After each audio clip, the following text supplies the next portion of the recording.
Hi there, folks. This is the Glenridge Minute for Thursday and Friday, March 11th and 12th. Here's the news from the Glenridge. Contrary to a rumor floating around, masks are still mandatory on the Glenridge campus.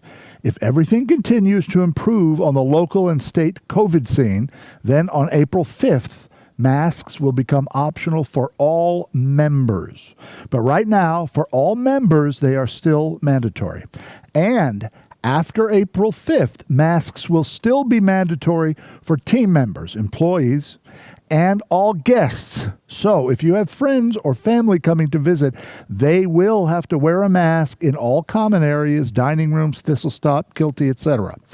Now, some folks have also been asking questions about the upcoming parties that the social committee has planned. I thought I would explain how the invitations are going to work just so everybody understands. The three parties are on April 23rd, April 30th, and May 7th. The first party will be a small bistro party. That's no dancing, just a single movie or maybe an entertainer in the Mac room for up to 60 people. The second party will be a pool party for 60 people. And the third party will be one of our normal theme parties in the Mac room for 108 people with dancing and a band. Now, we all know that some folks are ready to party and would want to go to all three parties. You know who you are, you big partiers. And we also know that there are some folks who are not quite ready to come to a big party, but would be happier at a smaller, intimate party without the dancing. And then there are some folks who are still very concerned about their health, but they want to get out and do something, and they would only feel comfortable going to the outdoor pool party. So the invitations will go out on March 23rd, and you will be able to RSVP for only one of the three different parties right away. Then, after a few weeks, on the morning of April 7th, if there are still openings at any of the other parties, you could RSVP for a second party. That way we can try our best to make sure that each member can attend a party at their comfort level. Thank you for understanding. Now, Thursday's Elizabeth Taylor movie in the theater is Suddenly Last Summer.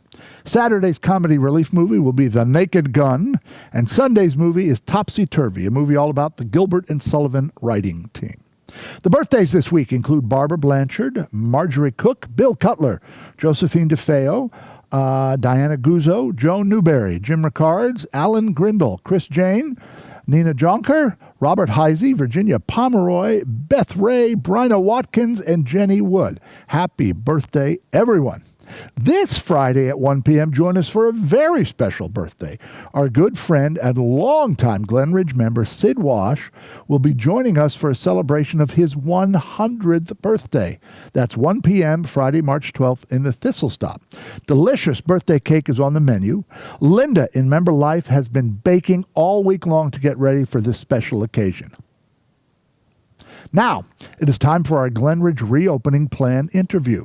For today, we have an interview with Bob Duff, who is our department leader for maintenance and housekeeping.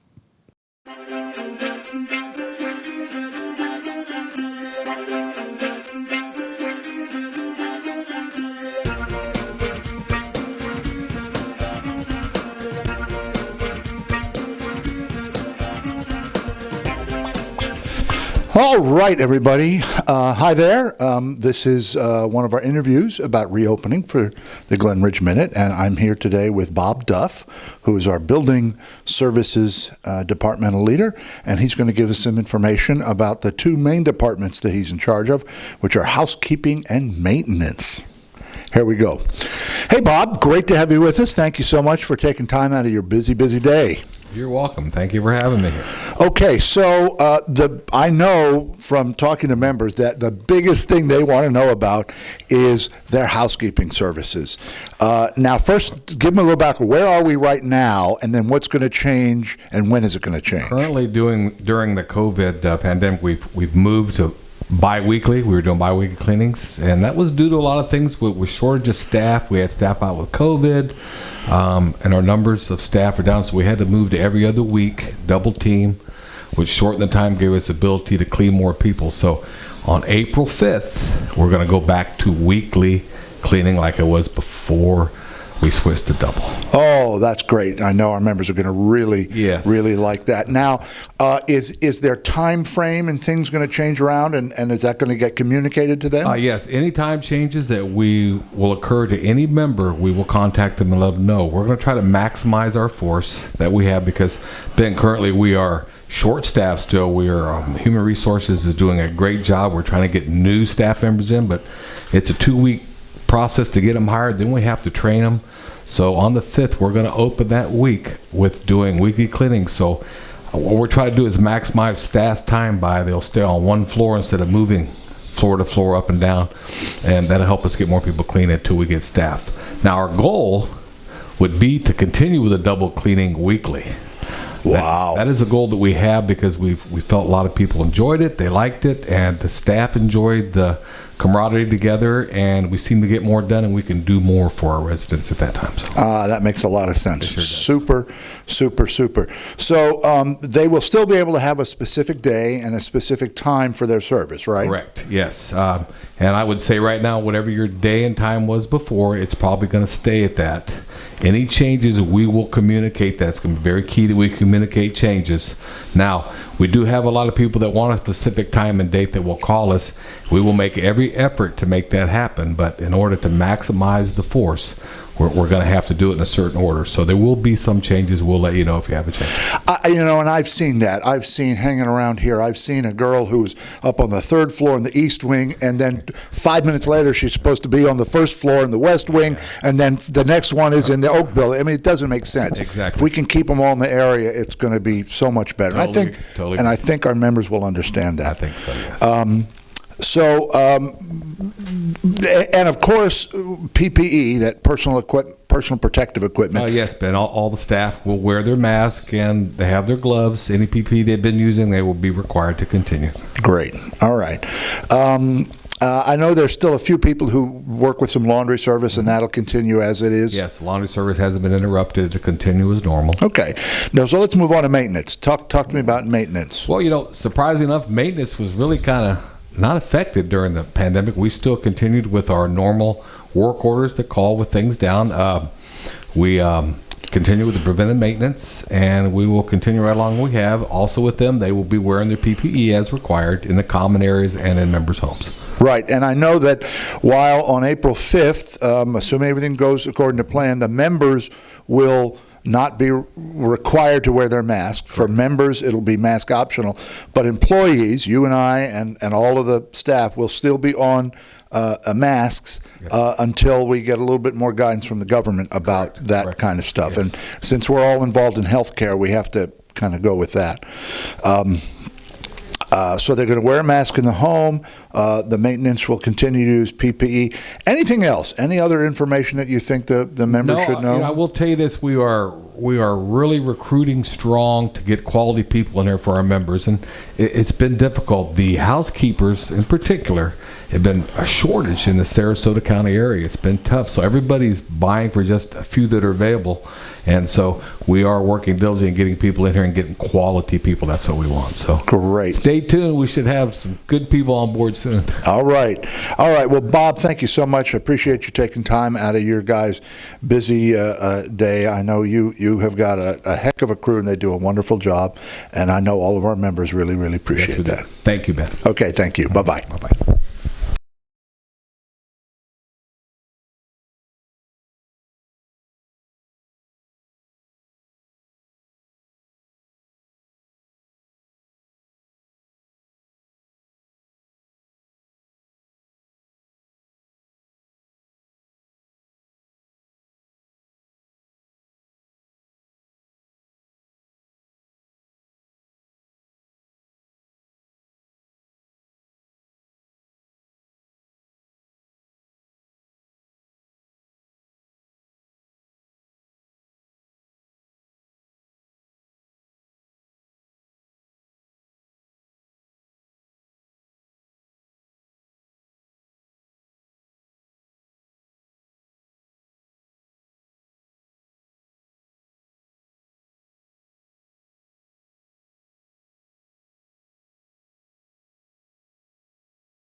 Thanks a lot. Now, join us for our next Glenridge Minute, where we will be interviewing Marnie Stewart from the Glenridge Charitable Foundation, and she will tell us all about the reopening changes in her department.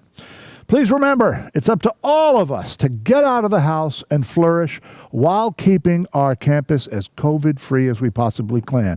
You know, we've got academy classes opening up. We've got fitness classes starting up again. We've got parties. We've got movies galore. So grab your mask, wash your hands, and keep this slogan in mind. Be safe and have fun in 2021. Bye-bye.